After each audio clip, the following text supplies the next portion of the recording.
community in the United States in the first decades of the 20th century. And this is essentially, not discussed anymore because it's very revealing of the course of the 20th century and where we are today. But it essentially took to redefining democracy.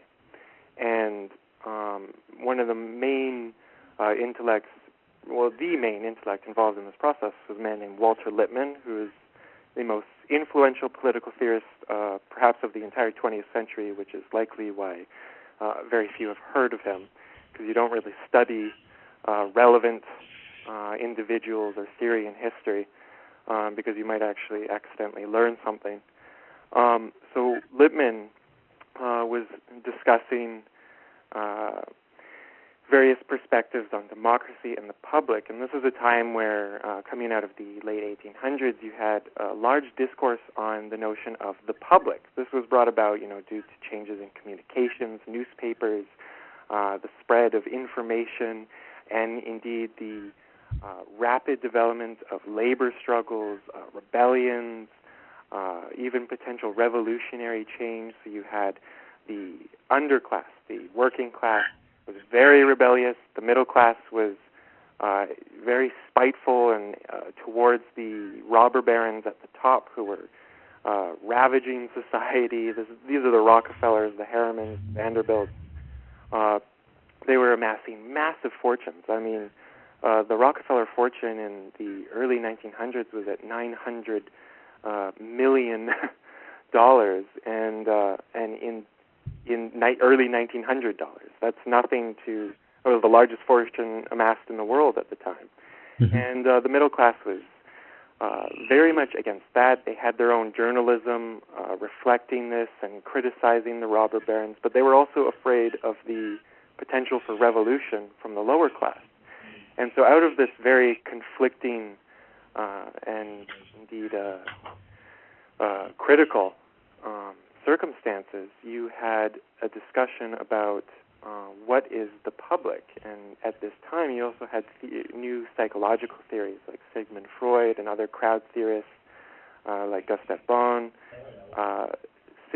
placing the public or people in general as irrational and driven by emotions, and that they need to be controlled and told what to think and how to think and what to believe. And this informed, these new psychological theories informed the political debate that was taking place.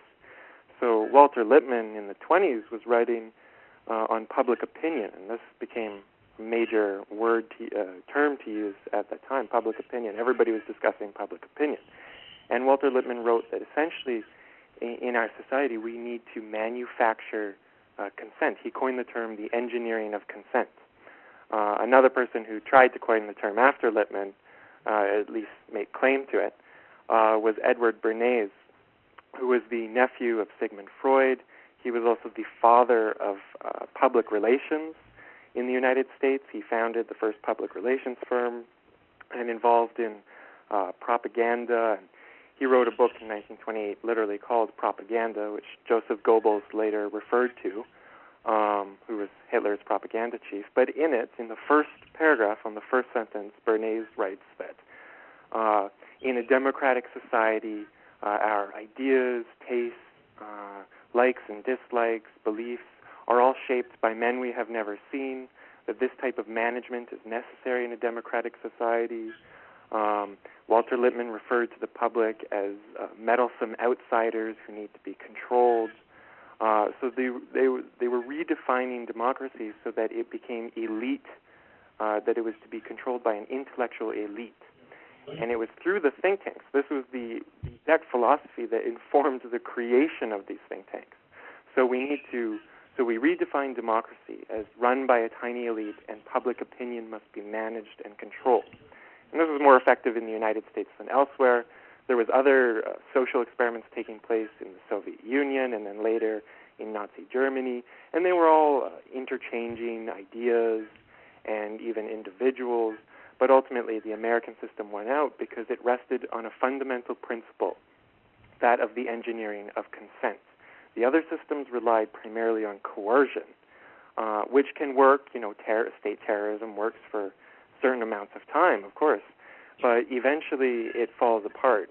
It collapses in on itself. A system built on the engineering of consent is far more effective. I mean, that's the whole history of the consumer society, which arose right at this time, right at this period, and in no small part due to public relations and Edward Bernays. Edward Bernays himself had an immense impact upon the 20th century. I mean, he's the individual who literally made it popular for women to smoke. And he writes about this, and it's very well documented.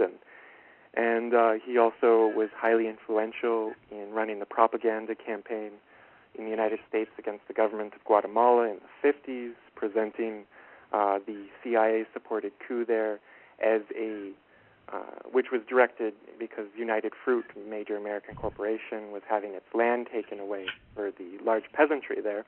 But this was presented as an ideological battle between communism and democracy, and Edward Bernays was the person who chose to frame it in that debate, and that basically continued throughout the entire Cold War period. Mm-hmm. So these ideas came to inform these institutions, came to create them, and these ideas were institutionalized within them, and that's what we're left with today, and they remain.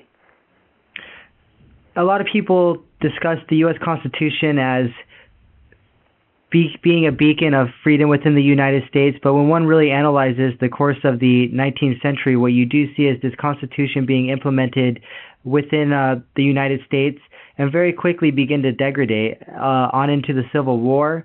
For whatever reasons that started, what you have thereafter is the implementation of the northern version of the United States all across the country, which basically has lots of emphasis on the city.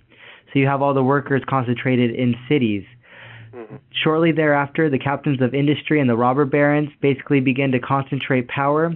You have John D. Rockefeller and Carnegie sitting on an average of 50 corporation board of directors each, which is a huge deference pyramid with lots of implications for the future. Obviously, the early 20th century, like you enunciated, we have the birth of PR. Really, in the late 19th century, advertising begins to take the focus of think tanks and corporations, but at the beginning of the 20th century with Bernays and the PR. And then you mentioned it in passing, but the Nazis really modeled their propaganda model off of Madison Avenue, off of what was being done in the United States. You had checkpoints in Nazi Germany, real-life checkpoints that were modeled after the grandiose Hollywood films. And so the Nazis were taking the United States propaganda model through Hollywood, through film, and implementing it into daily life.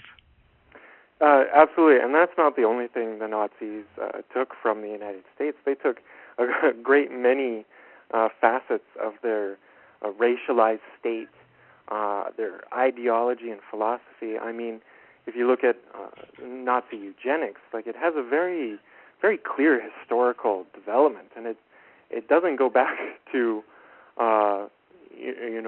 Bavaria or anything like this. It goes right to the United States, and very, very quickly.